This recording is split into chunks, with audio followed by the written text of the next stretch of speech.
jamana sira mun kan ka dilan n'a wari dira sira dilannaw ma n'i ye dɔrɔmɛ dun ani ye maliyɛnw jɔ ka mugu ci mɔgɔ 100 na a bɛɛ ka kan ne ye ayi n'i minɛ dɔrɔn i b'a f'i muso ma k'a ka furu cɛ wɛrɛ ma o y'i talen kɔsɔ n'i sara ka sɔrɔ i ka kaso ma ban n bɛ jɔlɔkɔ sigi kaburu sanfɛ n bɛ jɔlɔkɔ meleke kaburu sanfɛ n b'o labaru di maliyɛnw ma cɛw cɛ maliyɛnw ka wari dun ni min sɔrɔ n'i sara ka sɔrɔ min sɔrɔ i salen kɔ ni a sɛgɛsɛgɛra k'a jɔ i salen na n bɛ jɔlɔkɔ siri kaburu kɔnɔ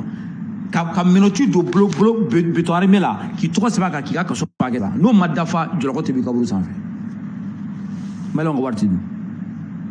donc o de kan ka kɛ réforme de kan ka kɛ ka Mali sariya yɛlɛma fantanw ka hakɛ kan ka d'u ma jamana kɔnɔ mɔgɔ min ye baara kɛ o ka hakɛ ka d'u ma Mali sariya bon k'a yɛlɛma pewu dugukolo namaraw ni mɔgɔw ka bingali lankolon bɛ k'a bɛɛ ban Mali kɔnɔ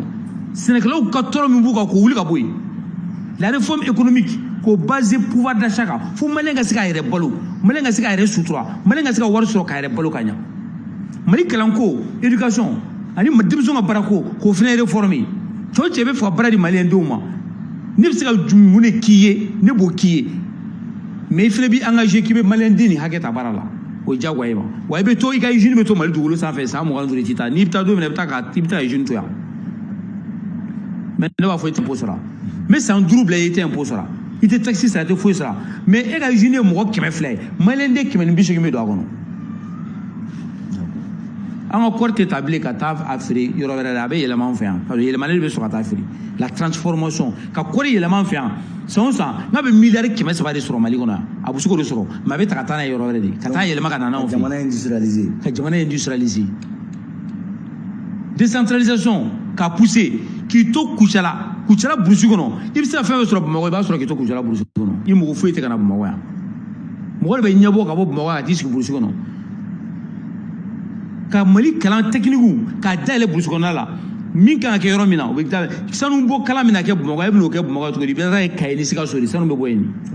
wa usine mana dayɛlɛ Keɲeba ni usine mɔgɔ nana n'u ka projet ne b'a fɔ ok a bɛna sigi yɔrɔ jumɛn Keɲeba a ye Keɲeba denmisɛnnin ka usine ye mɔgɔ joli sanu bɔyɔrɔ la mɔgɔ bɛ mɔgɔ 180 na mais a ye mɔgɔ 100 ta Keɲeba ka denw na a ka t'o former fɔlɔ jamana yɛrɛ bɛ jɛ impôt kɔ mais a bɛ t'olu former fɔlɔ n'olu sera baara la a bɛ na usine dayɛlɛ n'o tɛ sanu garamu 1 tɛ bɔ dugu jukɔrɔ ka sɔrɔ Keɲeba ka denw ma former ka tila k'olu ta parce que souvent usine baarakɛla ninnu b'a fɔ mɔgɔ de t'an bolo qualification t'an bolo ni qualification t'i bolo taa fɔlɔ i ka taa maliyɛnw ta ka t'u former k'u qualifier comme ne ye impôt bila i ye t'o former o wari la i bɛna usine dayɛlɛ n'o tɛ ne ka sɔn n t'a di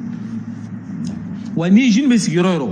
yɔrɔ i bɛ siraba dilan ni usine bɛ sigi yɔrɔ o yɔrɔ i bɛ ekɔliso dayɛlɛ ni usine bɛ sigi yɔrɔ o yɔrɔ i bɛ dɔgɔtɔrɔso dayɛlɛ ni usine bɛ sigi yɔrɔ o yɔrɔ i bɛ ji di mɔgɔw ma ne bɛ jɛ impôt kɔ